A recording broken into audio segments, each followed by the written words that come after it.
di subscribe, dan kalau bisa ada masukan-masukan, ada saran-saran, silakan dituliskan di kolom komentar.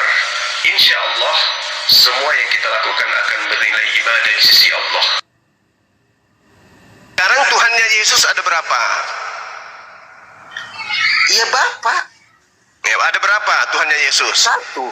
Satu. Tuhannya Kristen ada berapa? Satu.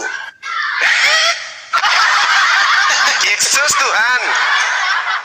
Yesus Tuhan. Tuhan sendiri, gambaran Allah yang nyata. Oke, Yesus Tuhan. Bapak juga Tuhan. Roh Kudus ada berapa? Roh Kudus ini berapa? Roh Kudus ini berapa ekor? Saya tanya sama Ya itulah yang harus diperjelas oleh Muhammad. Muhammad hanya Roh Kudus ini ada berapa ekor? Di Al-Nahl itu apa? Tuhanmu ini kan yang jelas ada burung merpati. Tuhanmu juga kan ada berupa burung merpati. Saya tanya, burung merpatinya berapa ekor? Kalau burung merpatinya bertelur, lalu kemudian menetas, kalau dia punya telur 6 biji, menetas berarti 6 ekor. Nah sekarang burung merpatinya berapa ekor? Ayo. Berapa Tuhanmu? Satu. Penipu, pembohong kan? Kalau nggak ada Penipu, Yesus, kan? kabar gembira Bang. Kabar gembira mati di atas tiang salib itu kabar gembiranya mati di atas tiang salib. Apa? Kabar gembiranya untuk orang-orang seluruh manusia. Mau dalil? Iya, untuk seluruh manusia. Bawa siapa? Baik, saya kasih dalilnya, saya kasih supaya kamu itu bisa waras sedikit, jangan lama gila ya. Al-Quranul Karim menjelaskan dirinya bahwa Rasulullah Muhammad sallallahu alaihi wasallam memberikan kabar gembira. Wa kadzalika auhayna ilaika ruhan min amrina ma kunta tadri mal kitabu walal iman walakin ja'alnahu nuran nahdi bi man nasya'u min ibadina wa innaka latahdi ila siratim mustaqim. Kabar gembiranya Rasulullah Muhammad sallallahu alaihi wasallam mengajarkan dan membimbing manusia kepada jalan yang lurus. Nah, jalan yang lurus itu apa? Jalan yang lurus itu Tuhan itu satu, bukan Tuhan itu tiga, tapi dibilang satu. Ya, Tuhan itu penipu namanya. Islam itu kan? Jadi kalau Anda mengatakan Tuhanmu satu, yang diperselisih. Kalau Anda mengatakan Tuhanmu satu, itu kebohongan. Tuhanmu itu banyak.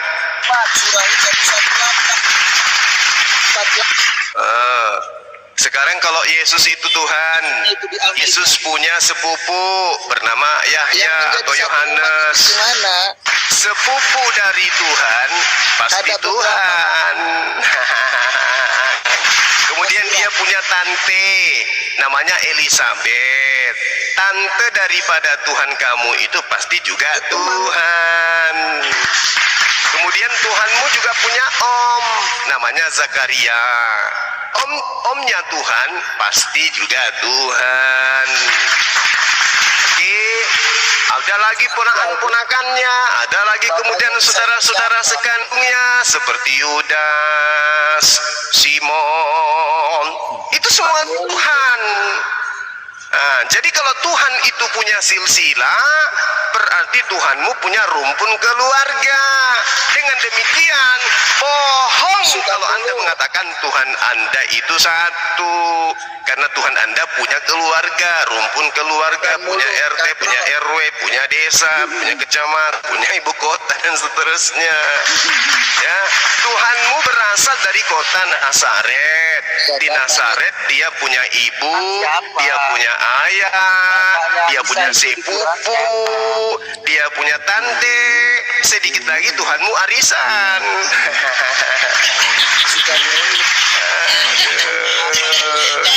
Yesus nomor satu. Jadi Al-Anbiya Muhammad diperolok itu Tuhanmu gimana? Terlalu tinggi materimu, hanya terjemahan Al-Quran. Tinggi materimu. Ini aja kamu selesaikan dulu. Al-Quran yang kamu bawa-bawa tadi yang kau tidak paham, Al-Anbiya ayat 36, di situ orang-orang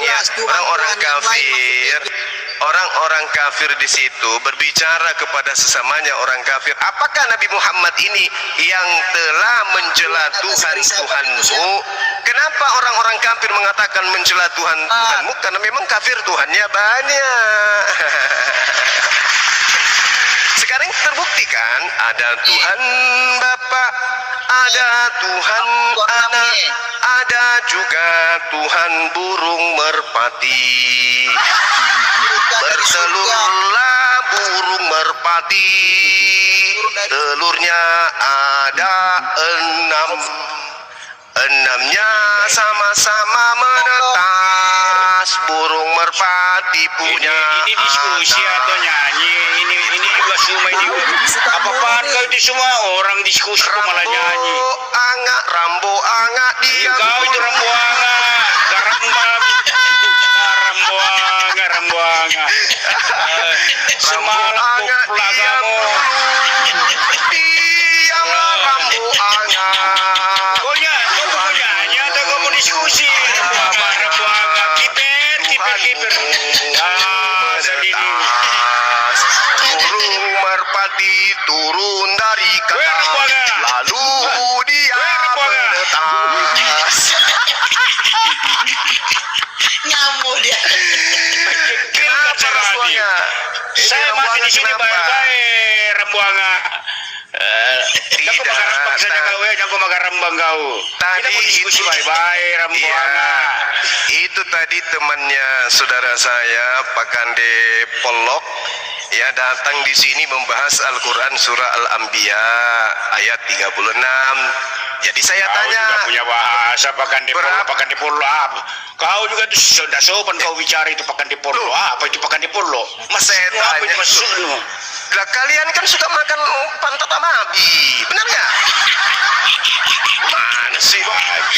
Lu kurang ajar pula, gimana sih? Memang kau Rambuanga. Memang kau ini menjengkelkan kau saja ini. Saya tanya kau di depanku ini Rambuanga. Tampar kau. Iya, kalau kau bisa tampar saya. Kalau bukan kau yang kencing darah. Kita ketemu. Boleh. Gimana kalau kita ketemu?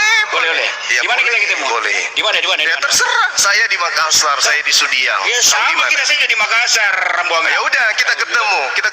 Berapa nomor HP? Di mana? Ya, saya terserah Ngapain mau kamu. nomor HP-ku?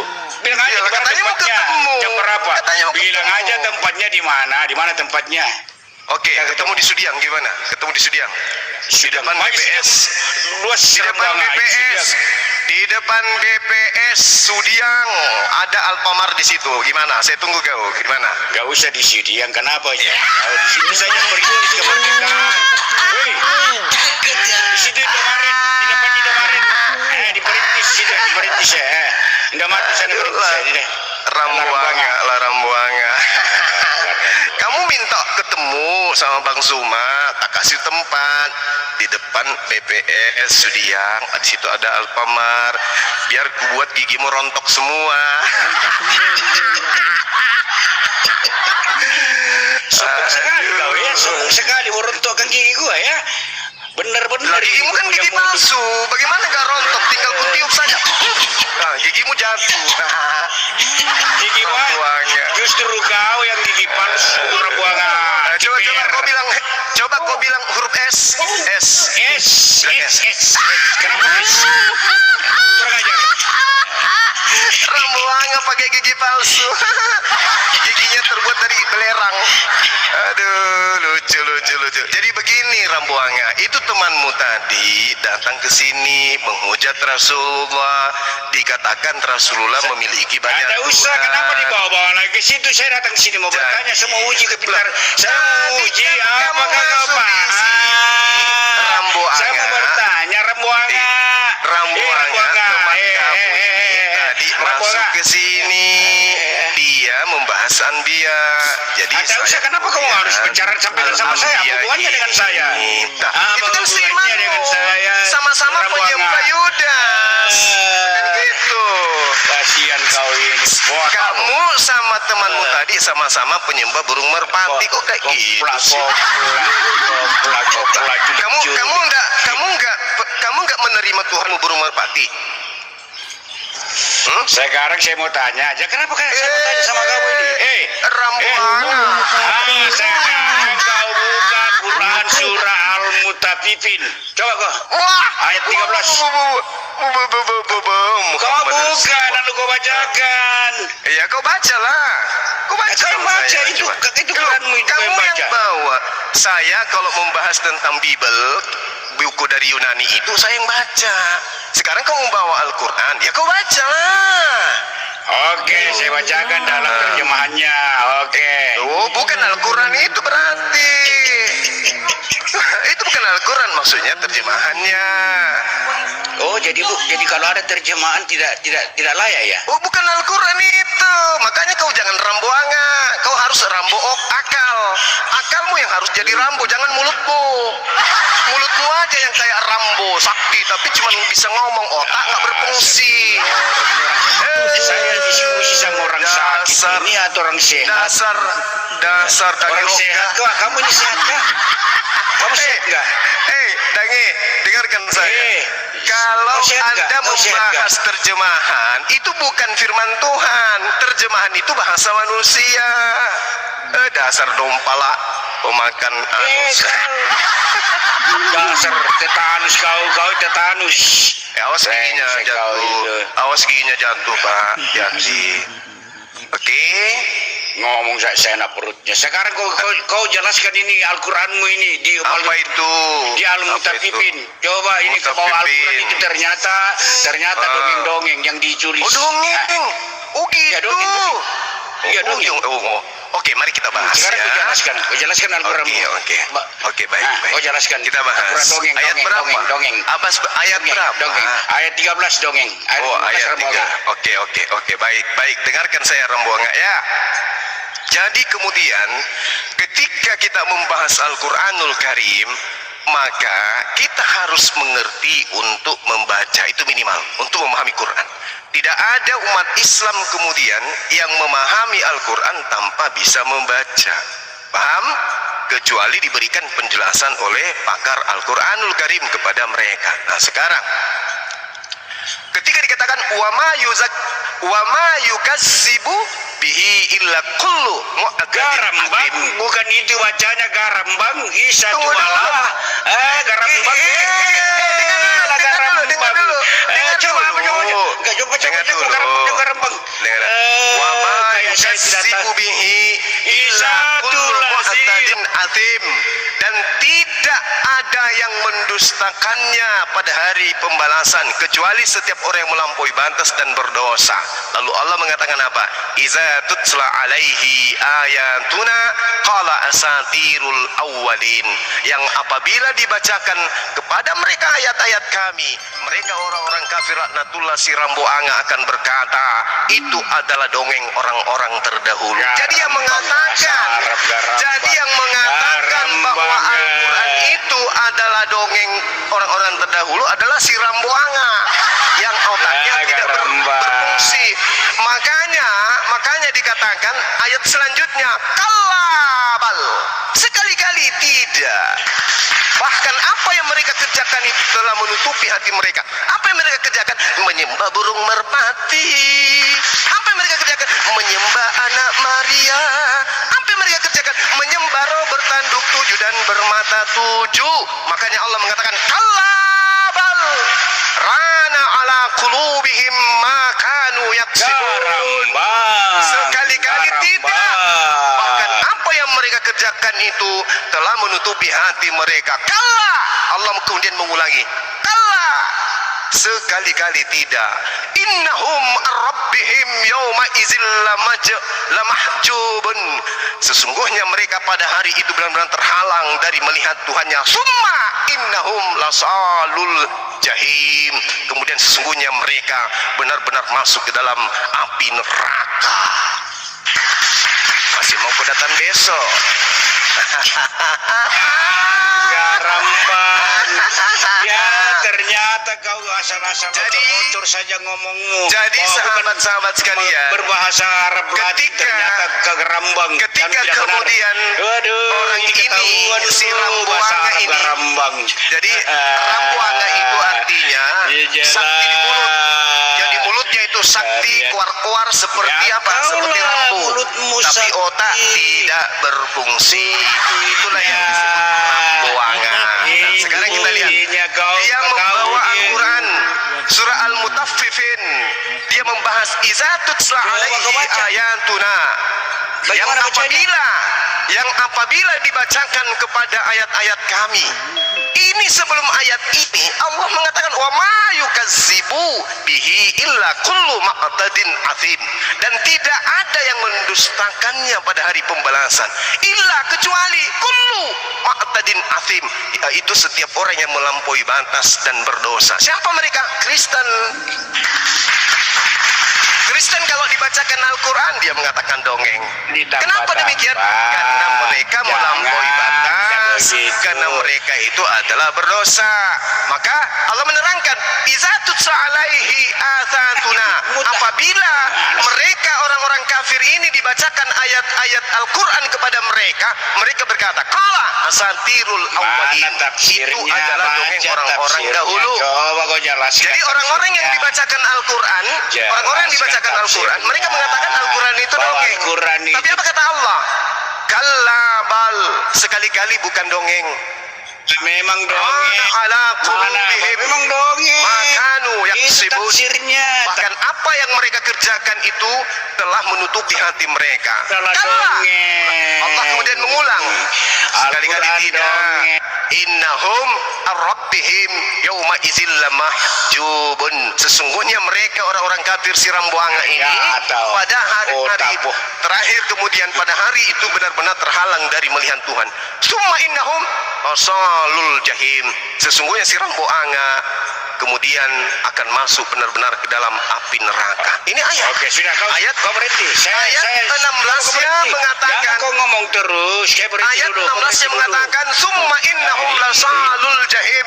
Sesungguhnya si Rambuanga akan benar-benar masuk ke dalam neraka. Summa yuqalu hadzal ladzi kuntum bihi tukazzibun. Kemudian dikatakan kepada si Rambuanga, inilah asap dahulu yang kamu dustakan. Maha benar Allah dengan segala firman. Sekarang kau jelaskan tafsirnya dulu. Saya bacakan tafsirnya ya. Tafsir. Oke, saya bacakan tafsirnya. Silakan. Itulah orang-orang yang apabila dibacakan kepadanya ayat-ayat kami, yaitu Al-Quran yang berisi ajaran Islam yang mulia, dia berkata sembari menertawakannya, itu adalah dongeng dan bualan orang-orang dahulu.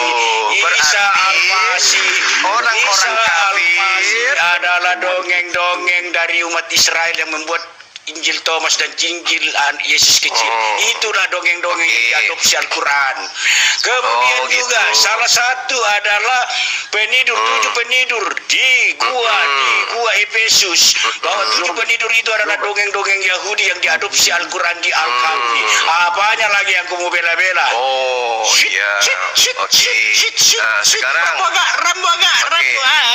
Sekarang sekarang apa kata Allah di ayat itu tentang orang kafir yang menuduh dongeng? Apa kata Allah? Sudah jelas.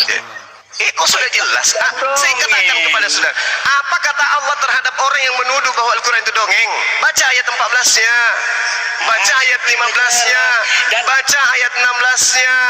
Summa innahum lasalul jahim. Kemudian Rambuanga, sesungguhnya mereka benar-benar masuk ke neraka. Nah, sekarang pertanyaannya, ada referensi bahwa di ayat Al-Quran itu memang ada cerita dongeng tentang Isa Al-Masih, itu dongeng-dongeng Injil Yesus masa kecil, ketika kecil diberi kitab. Sekarang itu kitab mana? Kitab Injil itu bukan kan dongeng. Oke, gantian kita ya.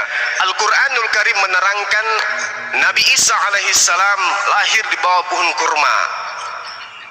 2000 tahun setelah kejadian tersebut, para pakar dari orang Yahudi menemukan biji-bijian yang usianya 2000 tahun silam. Mereka melestarikan kemudian biji kurma tersebut. Bandingkan dengan Kristen, Yesus lahir di kandang binatang.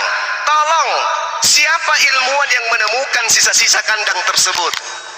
Saya kasih angka 10 Anda, silakan. 1, 2, Kamu salah. 3, Karena bukan di kandang binatang, 4, tapi di Migdal Eder. Dia lahir di Migdal Eder. Kasihan di 7, Migdal Eder.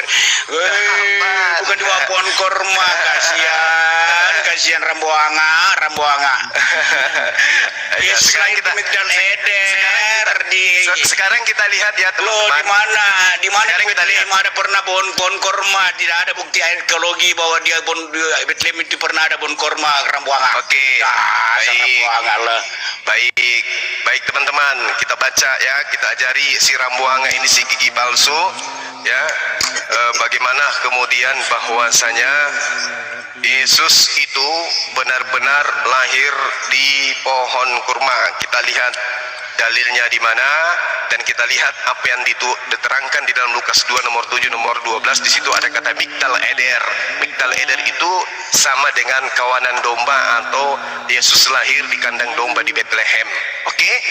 Tidak ada satupun ilmuwan. Itu aja kau sudah salah. Saya luruskan. Rambuanga, diam dulu kau. Ya, Rambuanga, diam dulu. Kalau di dalam kitabmu dikatakan Migdal Eder, Lukas 2 nomor 7 12, di situ dijelaskan bahwa Yesus lahir di suatu kandang domba di Bethlehem. Adakah ilmuwan yang menemukan kandang domba itu? Tidak ada. Sekarang ketika Al-Quran menarasikan Maryam seketika sebelum melahirkan, beliau kemudian bersandar di pohon kurma. Kita lihat di dalam kitabnya orang Yahudi, bagaimana keadaan Bani Israel pada masa itu. Ulangan 34 nomor 4, dan berfirman Tuhan kepadanya, inilah negeri yang kujanjikan dengan sumpah kepada Abraham, Ishak dan Yakub, demikianlah kepada keturunannya lah akan kuberikan negeri itu. Aku mengizinkan engkau melihatnya.